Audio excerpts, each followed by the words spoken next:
Hi guys.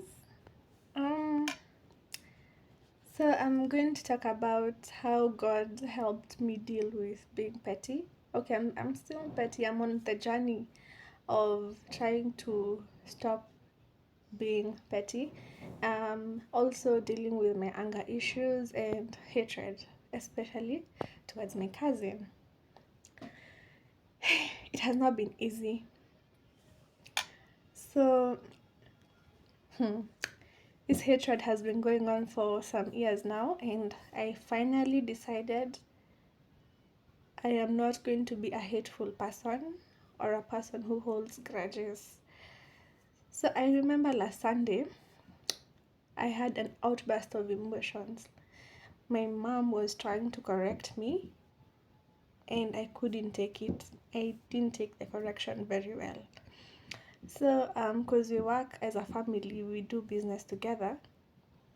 I have this tendency of wanting to have many off days and staying in the house to just relax. And I just push my cousin to keep working. Like, I'd give her many days to work, and then I'd take so many days to rest. And so my mom called me out on that behavior, and I snapped. I was shouting at her. I stormed into my cousin's room, and I was like, you know what? Don't even go to work. I'm going to go to that work. You're only going to be resting. I was just so angry. And it was on Sunday, and I was ready to go to church. But as soon as we had that argument, I was crying because I was feeling so bad, and I was just crying. I couldn't understand my emotions, and I was like, I'm not even going to church. And after some minutes, after like 10 minutes of crying, of just I decided I'm going to church, and so I went. And as I went to church, I felt disturbed the entire time. Um, I don't know, I just felt so down and I was sad. And I remember my mom called me petty in the midst of our argument. She was like, you know what, you don't like reasoning and you're just petty. And I just felt bad. I'm not saying I'm the victim, generally I felt bad. So I decided, God, I just need to change this behavior. I am tired of being hateful and petty and angry and I don't reason. And I was like, I'm tired. Enough is enough. We need to work. Okay, God, work on me. So yeah, I went to the Bible and there's this part there's this part behind my Bible where they talk about how to deal with different types of emotions. Like they talk about anger, how to deal with anger, and it gives you different Bible verses on anger management. So I decided to read about emotions because I was feeling so emotional and I was having a bad attitude. Yeah. So on the part of emotions, okay, I'm referring to my book right here. On the part of emotions, um, there's this verse that really touched my heart. It's in the book of Proverbs, chapter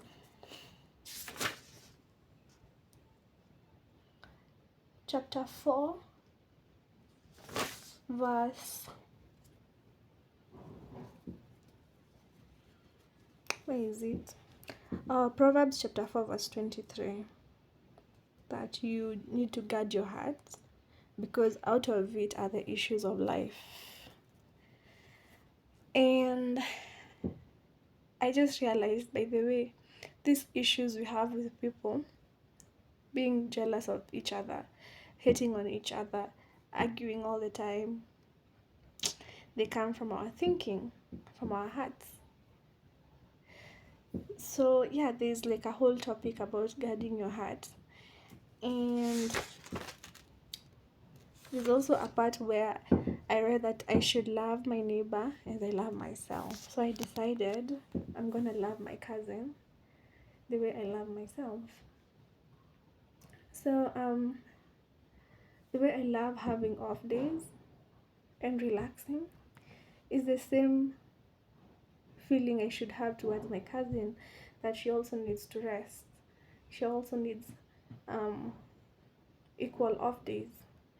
And the way I love taking care of myself, like let's say going to do my hair, going to do my nails, is the same way I should take care of her too. I should be like, do you need to do your nails today? I can pay for you. Do you need to do your hair today? I can pay for you.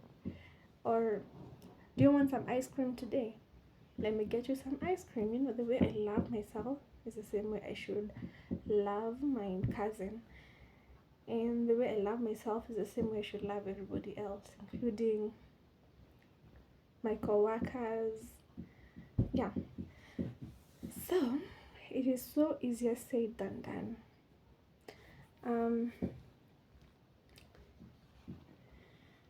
It has not been easy, and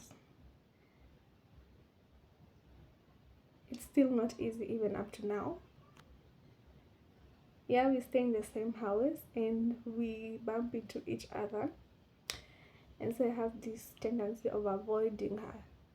Like I want to be good to her, but I'm like, okay, I can't, because every time I see her I just feel this hatred and irritation. Hajaongea, she hasn't talked, and I'm just already angry. So I tend to avoid her, which is so wrong.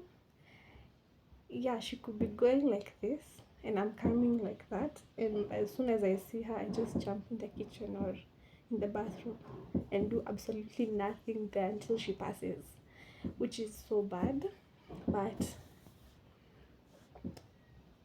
it's a journey. So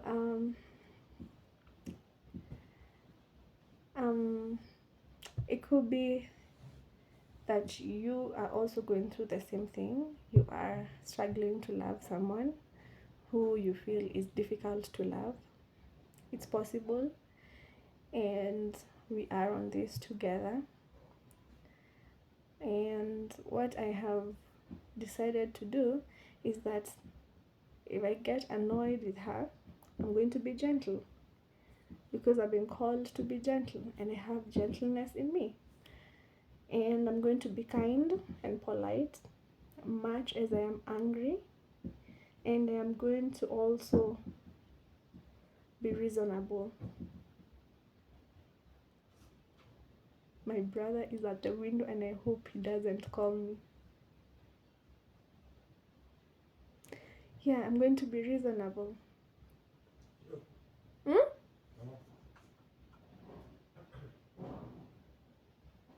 He's gone.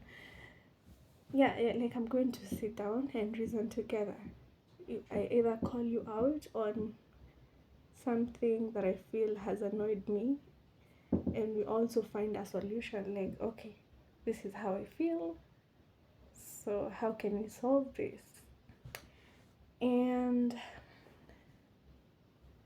I hope that we also apply that in our lives, because it's so easy to love people who are doing the right things,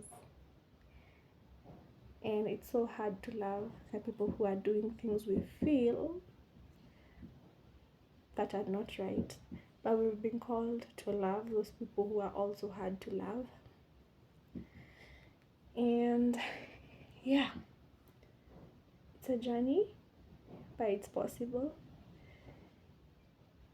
And I'm not yet there,